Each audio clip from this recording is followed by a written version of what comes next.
حاجات تخلي الراجل يتجوزك فورا. لو انتي مرتبطة بشاب وعاوزاه يتجوزك، ايه شوية الحاجات اللي انتي تقدري تعمليها بشوية التصرفات دي تخليه يتجوزك فورا؟ ده اللي احنا هنتكلم عنه النهارده، ودي هتكون حلقتنا النهارده. فضلا وليس امرا، لو بتشوفوني هنا لاول مره، انا هبه ودي قناتي. لو لسه ما اشتركتوش في القناه، انزلوا اعملوا اشتراك في القناه وفعلوا علامه الجرس على كلمه الكل او كلمه قول، علشان يوصلكم كل الفيديوهات وتقدروا تستفيدوا منها. لايك كتير وشير علشان غيركم يقدر يستفيد. ويلا خلونا نكمل موضوعنا علشان ما اطولش عليكم. ايه الحاجات اللي تعمليها تخلي جوزك يتجوزك فورا، او ايه التصرفات اللي تعمليها تخلي جوزك يتجوزك فورا؟ اول حاجه ان انت تكوني بنت محترمه، ان انت تكوني محافظه على نفسك وعلى شرفك. اي بنت بتفرط في نفسها، او اي بنت بتسلم نفسها الراجل، او اي بنت بتعمل علاقات مع شباب، صدقوني ده مش هيتجوزك. بيضحك عليكي تحت اي مسمى، يعني انا بحبك، انت خطيبتي، إن انا معتبرك مراتي، انت مراتي قدام ربنا، انا ما اقدرش استغنى عنك، انا ما اقدرش اعيش من غيرك. كل ده ضحك على الدقون. هوب نمارس علاقه جنسيه كامله مع بعض، هوب ممكن يحصل حمل، ممكن كمان يفض غشاء البقاء علاقه جنسيه كامله. خلاص بعد كده فص ملح وداب، اختفى من قدامك، عمل لك بلوكات، ما تكلمنيش تاني، انا مش عايزه اعرفك. ايا كان الاسباب والحجج والاعذار، ويهرب ومش هيتجوزك. صدقوني انا بكلمكم وبقول لكم الكلام ده بناء على خبرتي في الحياه يا جماعه. لو انت اتصرفتي التصرف ده، صدقيني الراجل اللي معاكي مش هيتجوزك مهما حصل. لو انت كمان سيده ارمله او سيده مطلقه، طبعا الموضوع بيبقى سهل شويه عن البنات، خاصه ان هي يعني كانت متجوزه قبل كده. لو مثلا مارست علاقه جنسيه مثلا مع راجل على امل ان هو مثلا يتجوزها، صدقوني ده بيبقى يعني كل واحد بيبقى نفسه في حاجه بياخدها ويجري، وايه ده مش هيتجوزك ابدا. فلو انتوا اتصرفتوا سواء بنات او سيدات متزوجات تصرف زي ده، صدقيني الراجل مش هيتجوزك ابدا. الحاجات دي تخليه يتجوزك ان انت تحافظي على نفسك، ان انت تكوني بني ادمه محترمه، ان انت تكوني انسانه محترمه. انت امانه عند ابوكي. ابوكي مأمنك على نفسك وعلى شرفك، فحاولي تحطي الكلام ده في دماغك. هو مأمنك على الكلام ده، فانت لازم تحافظي على عرضه وعلى شرفه لحد ما تبقي في ولاية جوزك ويسلمك لجوزك في بيته، وترفعي راسه قدام الناس وتعيشي في حلال ربنا وتعملي كل اللي نفسك فيه قدام كل الناس في حلال ربنا. غير كده، لو عملتي غير كده صدقيني الراجل ده مش هيتجوزك ابدا ابدا ابدا. الراجل بيشوف ان الست اللي محافظة او البنت اللي محافظة على نفسها وعلى شرفها وعلى اسمها واسم ابوها، بتكبر في نظره وبتغلي في نظره وبيشيلك على راسه. بصوا يا بنات، ما تكونوش فاكرين او ما تفتكروش ان الجواز بالشكل ولا باللبس. يعني مثلا تلبسي ضيق، ولا مثلا تظهري مفاتنك، او مثلا تلبسي قصير، او مثلا فردة شعرك، او تعملي ميك اب اوفر. هي دي صفات البنت المطلوبة للجواز. ده احنا لو كانت دي صفات البنت اللي مطلوبة للجواز في الوقت اللي احنا فيه ده النهاردة، اللي انا بعمل لكم فيه الفيديو، يبقى على الدنيا السلام. دي تبقى خيبة قوية. يعني لو كل راجل اتجوز بنت على اساس شكل جسمها، مثلا كيرفي، بقبوزه، رفيعه، حسب ما بيحب، مثلا شعرها عامل ازاي، دلوعه، معرفش ايه كده، بتمشي لابسه ومش لابسه في الشارع، دي لو كانت دي صفات واسس الجواز، دي بامانه يبقى على الدنيا السلام. الجواز ليه مفاهيم واسس تانية كتير اهم من الشكل. يعني الشكل ده مش بيدوم. الشكل مش بيدوم. يعني ايه الشكل مش بيدوم؟ يعني احنا بنكبر، ومع الكبر بيتغير ملامح جسمنا، بيتغير ملامح بشرتنا، بيتغير ملامح وشنا، بنكبر، بنجعد، بنعجز، شكلنا ما بيبقاش احسن حاجة، ما بنبقاش حلوين زي الاول. فمعنى ان انت شكلك يتغير، تتعبي شوية، يحصل لك شوية تجاعيد مبكرة، جوزك يرميكي، دي تبقى خيبة. فمعنى كده يا بنات عايزه اوضح لكم ان الشكل مش مقياس ابدا للجواز ابدا، سواء عند الست او سواء عند الراجل. البنات اللي بتاخد الراجل بايه؟ بشكل واو، ده طويل، ده عريض، ده شعره معرفش كثيف، ده عينيه عامله ازاي.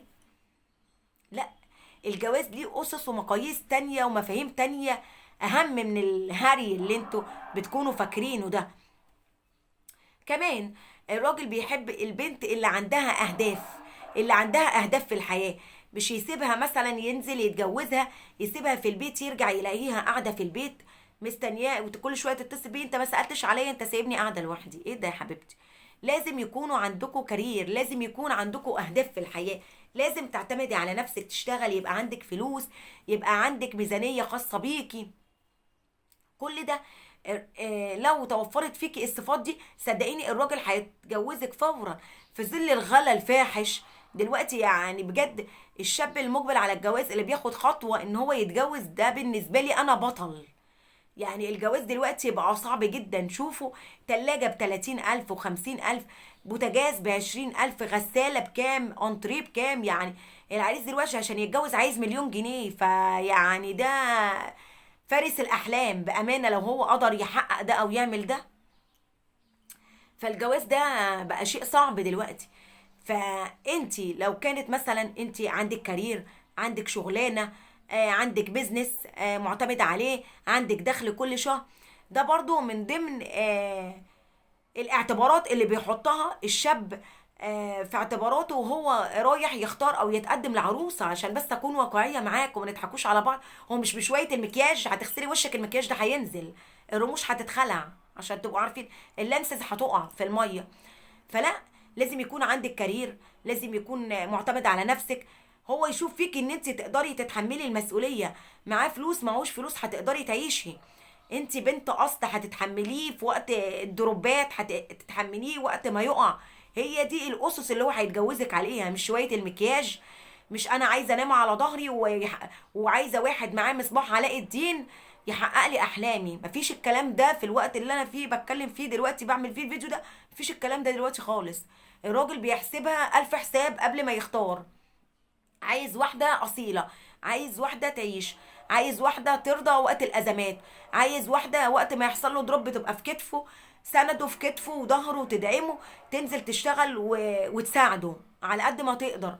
هي دي الصفات اللي لازم تتوفر فيكي علشان الراجل اللي قدامك يتجوزك. لكن انتوا بقى تقولوا لي شوية لبس شوية مكياج، لا ده عند، مفيش الكلام ده دلوقتي خالص. عشان تبقوا عارفين، تحافظي على عرضك، على شرفك، على اسم ابوكي، يبقى في كنترول بينك وبينه. العلاقه الحميمه دي او العلاقه الجنسيه دي خطوط حمراء، ما يلمسكيش ابدا غير وانت في بيته. مفيش حاجه اسمها انت مراتي، انت حبيبتي، انا بعتبرك مراتي قدام ربنا، احنا كلها كام يوم ونتجوز. طب افرض مات، ده حتى لو كاتب كتابه عليكي ما تعمليش معاه علاقه جنسيه كامله وما يدخلش عليكي. ليه؟ ده كاتب كتابه عليا، ده جوزي قدام ربنا، قدام ربنا، قدام الناس. هو مش جوزك قدام الناس، هو خطيبك. انت لسه ما دخلتيش ولايته، انت لسه ما دخلتيش بيته، ابوكي ما سلمكيش ليه، والناس ما تعرفش ان فلانه اتجوزت فلان ودخلت بيته دلوقتي.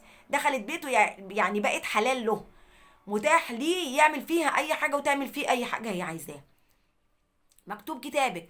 افرض دلوقتي هو مات بعد كتب الكتاب وكان داخل عليكي وانت خلاص ما بقيتيش بنت وتم فض غشاء بقرتك، هتبقي ارمله. تمام؟ لما يجي عريس تاني يتقدم لك ويتجوزك، حياتك مش هتقف. هتقولي له ايه؟ هتقولي للعريس ايه؟ اصلك انا عملت علاقه، اصلك انا خطيبي مش جوزي، خطيبي اللي كان كاتب كتابه عليا دخل عليا ومات بعد كده. يعني حاولوا ما توقعوش نفسكم يا بنات في الغلط. في الغلط، الغلط غلط والصح صح، الصح باين والغلط كمان باين. انتوا كبار مش صغيرين وكلكم عارفين الكلام ده. انا بتكلم على الناس اللي ما بتبقاش واخده بالها منها من التفاصيل الصغيره دي. كمان الراجل بيحب الست الحمولة اللي تتحمل، تشيله وقت ضيقته، وقت شدته، تشيله وقت تعبه، وقت مرضه. مش الستات اللي بتفكر في جنس وبس، مثلا جوزها أثر معاها تعب ولا أي حاجة حصلت، لا لا لا ده بطل يمارس معايا علاقة، بلاش قرف بقى أنا أتطلق منه وأشوف راجل تاني. الأصل بيبان هنا، الأصل بيبان، الأصل بيبان يا بنات بعد الجواز. شلتيه ما شلتهوش، اتحملتيه ما اتحملتهوش، احتويتيه، كنت الدعم والسند والظهر ليه. كل التفاصيل دي، كل الصفات دي لو توفرت فيكي تأكدي الراجل اللي معاكي هيتجوزك فورا. انسوا بقى حكاية الميك اب وحكاية اللبس وحكاية الكلام ده. دلوقتي التفكير اتغير، ولازم نفكر بالطريقة دي. هي دي الطريقة الوحيدة لنجاح الجواز او لنجاح الحياة الزوجية بعد الجواز. انا متجوزة وبقول لكم الكلام ده عن تجارب شخصية انا مريت بيها. علشان حياتك الزوجية تنجح لازم اتوفر فيكي الشروط دي، علشان الراجل اللي معاكي يتجوزك لازم يكون متوفر فيكي الشروط دي. انسوا اي كلام تاني تسمعوه من اي حد، صدقوني انا بكلمكم من قلب قلبي. بكده تكون خلصت حلقتنا النهارده وخلص الفيديو. يا رب تكونوا استفدتوا منه ولو بالقليل. بحبكم جدا في الله. ما تنسوش من فضلكم لو بتشوفوني هنا لاول مره ولسه ما اشتركتوش في القناه، انزلوا اعملوا سبسكرايب في القناه وفعلوا علامه الجرس على كلمه الكل او كلمه قول علشان يوصلكم كل الفيديوهات وتقدروا تستفيدوا منها. لايك كتير وشير علشان غيركم يقدر يستفيد. بحبكم جدا في الله. اشوفكم فيديوهات تانية باذن الله، والسلام عليكم ورحمه الله وبركاته.